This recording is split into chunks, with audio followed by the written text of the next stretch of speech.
Bueno, respecto a los empresarios y la diferencia entre empresarios, yo que creo absolutamente en la libertad, cada uno puede opinar lo que quiere. Así que va a haber empresarios que opinen de una manera, empresarios que opinen de otra manera. Y no puedo dejar pasar un comentario que me duele. Espero que en el futuro, dentro del equilibrio que estamos buscando, aunque sea de barrio y fácil, tengan un nivel de educación los funcionarios públicos donde se refieran de otra manera. La tercera cuestión tiene que ver con la opinión del ministro, a quien conozco y conozco cómo opinaba. Y además, ya que estamos con cuestiones de archivos que no resistimos ninguno, tengo que decir que cuando toda la cuestión de las AFJP ocurrió, lo del 5% que ahora voy a explicar qué es, era cierto, y hay definiciones del ministro donde se responsabilizaba en respetar esa misma línea del no más del 5% en términos de injerencia del Estado, dicho por él y escrito, lo que le daba seriedad al traspaso y garantías en el sentido de que quédese tranquilo que el gobierno no viene para esto.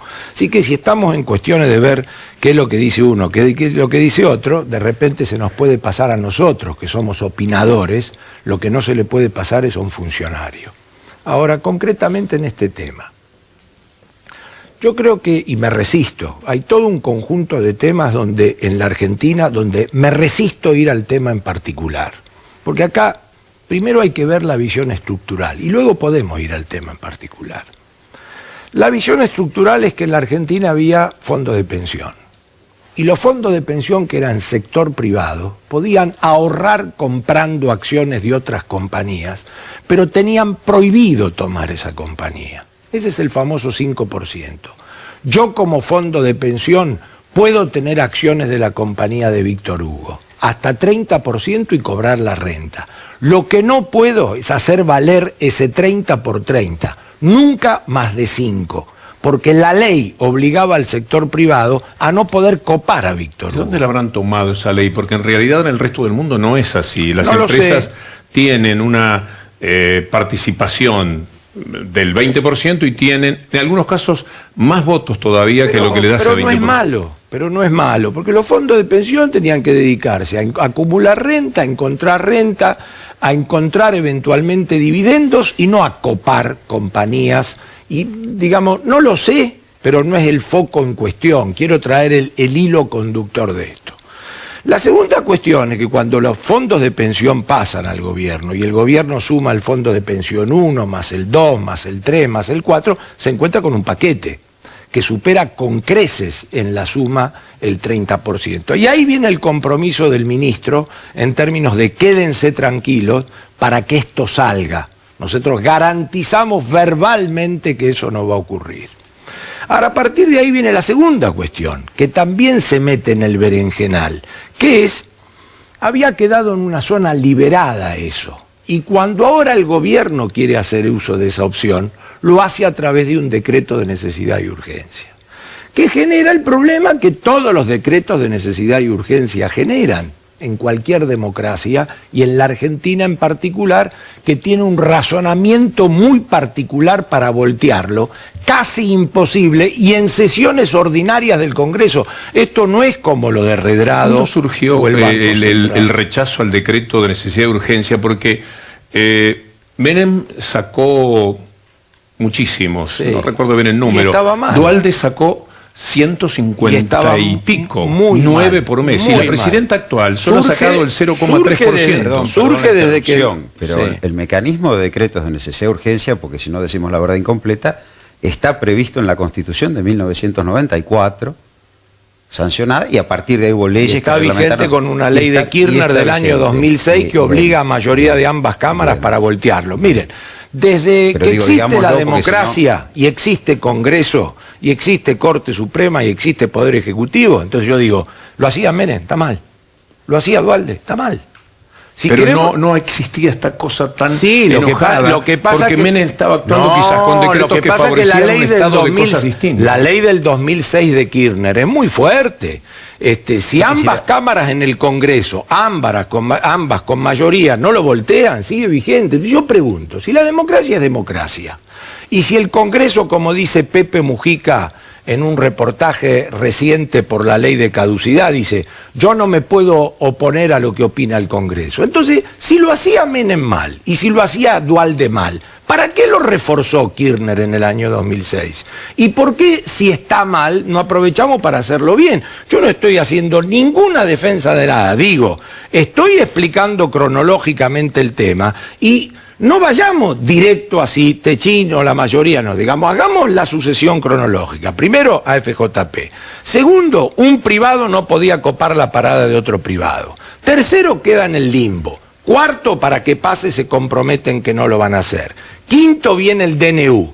Sexto, dice un ministro del Poder Ejecutivo, no lo podemos mandar al Congreso porque no sale, Víctor Hugo. No lo podemos mandar al Congreso porque no sale. Yo quisiera ir al revés. Y termino, y te agradezco tanto tiempo que me dejas hablar. Te va a tocar a mí después, supongo. Bueno, yo me voy a bancar. Y el tercer tema es que además rige, una vez que se da el pasaje, la ley de sociedades del año 1972, que no es que descubrimos ahora que el minorista está desamparado en la Argentina. Yo espero que la Comisión Nacional de Valores, de la mano de esto, se dé cuenta que tiene muchos años de desamparo en la Argentina, como si el señor Víctor Hugo Morales queriera comprar una acción, estaba como minorista desamparado, y es una cuestión de años que el gobierno redescubre ahora. Disculpame. No, yo voy a empezar al revés. Dale. Primero, vea un disenso, yo creo que resisto mis archivos. Yo creo que en 10 años de función pública me atrevo a decir que por lo menos resisto mis archivos, pero eso quedará para los que quieran verlo, ¿no? Digo, pues si no decimos todo, ¿no? Yo creo que resisto. Porque no va al tema directo. Directo. Vamos al tema directo. Primero, la lógica es que si el Estado tiene el 26% de las acciones de una empresa, tiene que tener, para cuidar ese activo estatal, representación en el directorio de la empresa. Por lo mismo que decía antes, la búsqueda de rentabilidad sin límite tiene sus problemas. Más cuando es una empresa cuasi monopólica en lo que produce. Entonces yo creo al revés. Estamos ante una empresa cuasi monopólica en su producción, que tiene una porción importante de exportaciones del país y que el Estado tiene el 26%. Es lógico que tenga representación en ese directorio. Y además propone el Estado a una persona que es un excelente académico, que es una persona joven, comprometida, honesta, como Axel Kicillof, que puede llevar perfectamente adelante esa función. Entonces, en ese punto, creo que no solo hay la cuestión cuantitativa, que es la participación estatal, para cuidar ese activo estatal, y en segundo, el funcionario que proponen es absolutamente idóneo. ¿Qué les molesta? Y no afecta. ¿Qué les molesta, Carlos, me parece que esto hay que dejarlo claro. A alguna de las empresas? ¿Qué es lo que les molesta? No que haya alguien del directorio que no va a tener ninguna incidencia en las decisiones que se tomen. No tengo idea, porque eso ya es zambullirse estrictamente en el tema, y yo creo en una cosa diferente. Hay que entrarle al tema, porque... Entonces, si no... yo creo en una cosa diferente, porque ustedes tardaron 8 años en darse cuenta que tienen que poner... Segundo, si hay montones de instituciones... Tenés razón, pero... Veamos lo que es... Ahora vamos a la cuestión estructural, al revés. Argentina tiene un problema de empresariado concentrado, grave, con una combinación de extranjerización de su economía ocurrida. En el año 89 éramos el país menos extranjerizado de la región. Hoy somos uno de coeficiente de extranjerización grande.